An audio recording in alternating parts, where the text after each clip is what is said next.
Donc, on se retrouve aujourd'hui pour un nouveau Flash TIGA et on voulait illustrer en fait un retour d'expérience sur la plateforme Île-de-France Smart Service que je vais vous représenter et qui est une action intégrante de Construire au futur, habiter le futur depuis le départ. En effet, l'idée en fait du programme, c'est véritablement un continuum pour les habitants, depuis les espaces jusqu'à l'espace numérique, et tout ça autour de la construction, de l'habitat et de l'aménagement du futur. Alors, tout d'abord, la région Île-de-France, donc comme vous le savez, c'est une collectivité territoriale. En l'occurrence, c'est la première région d'Europe avec 12 millions d'habitants, 800 000 entreprises, un peu plus de 1300 collectivités territoriales et niveaux publics. Et puis, une particularité qui est que une partie des institutions de niveau étatique sont aussi sur le territoire francilien, ce qui fait de la région, en fait, un pourvoyeur de services pour l'ensemble en fait du territoire.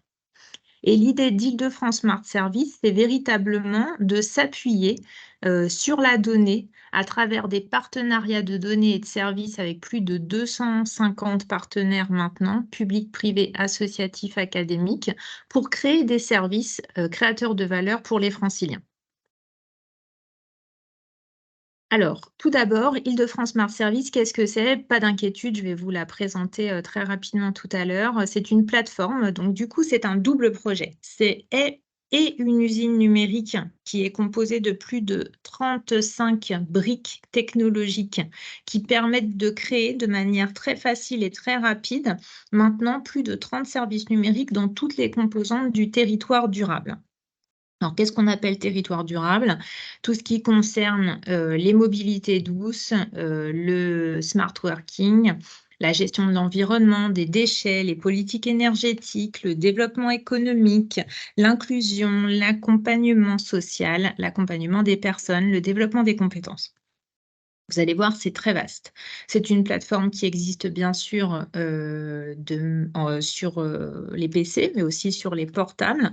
Et ça, c'est un défi technologique. Pourquoi? Parce que cette plateforme est notamment composée d'un jumeau numérique 3D, qui est le plus grand jumeau numérique d'Europe, non, du monde, pardon, territorial, et où on peut retrouver l'intégralité des 2,5 millions de bâtiments qui composent le territoire francilien, mais aussi d'un concentrateur, d'un agrégateur de données avec près de 10 000 jeux de données, pas tous en open data, qui viennent de plus de 250 partenaires et qui nous permettent de co-construire les services numériques. Ce double programme, à savoir et usine numérique et services, nous permet de déployer une offre complète d'accompagnement pour les partenaires, mais aussi pour les collectivités territoriales et pour les entreprises en fait, qui nous accompagnent. L'idée, c'est à chaque fois, au sein de cette gouvernance de données qui est unique, qui est basée en fait sur une convention de partenariat de données de services qui a été créée de manière à respecter la propriété intellectuelle de chacun, à savoir qu'en fait, les partenaires n'ont pas l'obligation de mettre les données en open data, ils ne les donnent pas en fait, ils ne transfèrent pas la propriété s'ils ne le souhaitent pas, ils les mettent juste à disposition, un peu comme dans un coffre-fort, et ça nous permet de traiter une question à 360. Notre objectif, en fait, avec cette plateforme, c'est véritablement de réaliser des projets numériques de manière très rapide.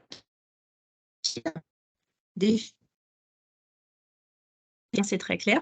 On gère d'abord les compétences de la région. Puis des fois, en fait, on répond aux demandes en fait, des parties prenantes. On augmente notre conformité parce que du coup, toutes les données sont traitées de manière technologique, un certain nombre de contrôles. Alors bien sûr, sur le règlement général pour la protection des données et sur plein d'autres choses. Et surtout, on renforce notre pilotage en fait avec cet ensemble de partenaires. Vous l'avez compris, ce programme, en fait, d'abord toutes les données qui sont produites sur le territoire. Et c'est un peu ça la grande différence, c'est qu'on a toujours notre plateforme d'open data et elle est très importante. Ça nous permet de participer à la transparence en fait sur l'action régionale. Mais là, l'idée, c'est de mettre en évidence toutes les données qui sont produites sur le territoire francilien et qui ne sont pas nécessairement produites par la région Île-de-France. Et du coup, les acteurs privés ou publics, les citoyens et même des fois des artisans peuvent nous transmettre des données qui leur appartiennent, qui vont continuer à leur appartenir s'ils le souhaitent, mais qui vont permettre de construire ces services numériques. Les grands principes en fait, de cette gestion de données, c'est véritablement que ce sont des biens partagés, qui sont des actifs pour la collectivité et qu'on respecte les règles de primauté, mais toujours dans un souci de qualité, bien sûr, d'inventaire et de transparence, c'est ce que j'évoquais, de conformité réglementaire et en protégeant la propriété intellectuelle de chaque partenaire. Concrètement, comment on fait pour créer des services numériques à partir de la donnée? Alors, on a développé en fait une méthodologie qui s'appuie sur les grands principes suivants. La communauté de partenaires publics-privés que j'évoquais tout à l'heure, chaque organisation peut devenir partenaire. Elle le fait de manière automatique, en fait, sur la plateforme. Elle a la possibilité chaque organisation a la possibilité de gérer ses collaborateurs à qui il donne les droits pour contribuer à cette communauté globale. On va mettre en place, en fait, la définition de questions d'intérêt qui vont peut-être occasionner à la fin la création d'un service numérique. Alors concrètement, on va avoir un francilien, une entreprise ou un partenaire qui va nous dire, bah voilà, moi j'aimerais travailler sur la question de la mobilité douce. On va aller rechercher auprès des partenaires déjà dans la communauté ceux qui seraient intéressés. Éventuellement, on va aller en chercher d'autres. On va interroger à partir des méthodes de design des usagers, des franciliens, des collectivités territoriales, des entreprises. À chaque fois, on interroge toutes les typologies d'usagers. Et puis, on va développer un service numérique, en général, en 4 mois, entre 4 et 6 mois en fonction de la complexité. Île-de-France Smart Service est accessible à toutes et à tous sur l'adresse smartidf.service avec un S. Je vais pouvoir retrouver déjà une nouveauté en 2023, c'est que je peux indiquer une adresse à côté de chez moi de mon travail et retrouver tous les services, tous les événements qui concernent, enfin tout ce que nous avons déjà pourvu, mais directement à côté de chez moi. La nouveauté depuis 2 semaines, et on en est très fiers, et ça a aussi fait l'objet de travaux dans le cadre de Construire au futur, habiter le futur, avec Cap Digital, notamment une note de tendance sur le mieux vieillir en Île-de-France. Ça a été co-construit avec des seniors et en collaboration avec Silver Valley et Gérondif. Et là, vous allez pouvoir retrouver tous les services qui existent sur la gestion des dépôts sauvages, sur le soutien aux communautés solidaires par les agriculteurs, l'assistance aux entreprises, tout ce qui concerne le vélo en Île-de-France, le fait de pouvoir mettre à disposition des produits locaux pour les cantines des établissements scolaires, la centrale d'achat de la région, la carte de compétences régionales qui permet à tous les organismes de formation de matérialiser les compétences qu'acquièrent les demandeurs d'emploi, demandeurs de formation. Et voyez, ça, ce n'est que quelques exemples de la trentaine de services qui existent et qui sont dans toutes les composantes. À chaque fois, on a vraiment une triple entrée qui est que on peut retrouver des éléments pour les franciliens, pour les collectivités territoriales et pour les entreprises.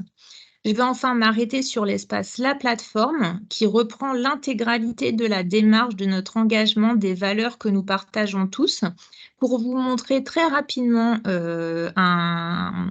un service que nous avons développé pour toutes les collectivités territoriales et les entreprises qui le souhaitent.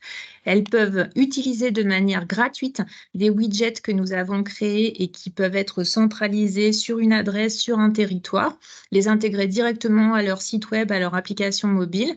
On va représenter ça au Salon des maires, d'ailleurs, le 21 novembre prochain. Je serai ravie de tous, nous allons tous vous accueillir pour en même temps le lancement du livre Construire au futur, habiter le futur. Et on pourra se retrouver pour évoquer tous ces éléments et tout ce dont vous pouvez bénéficier gratuitement en tant que partenaire.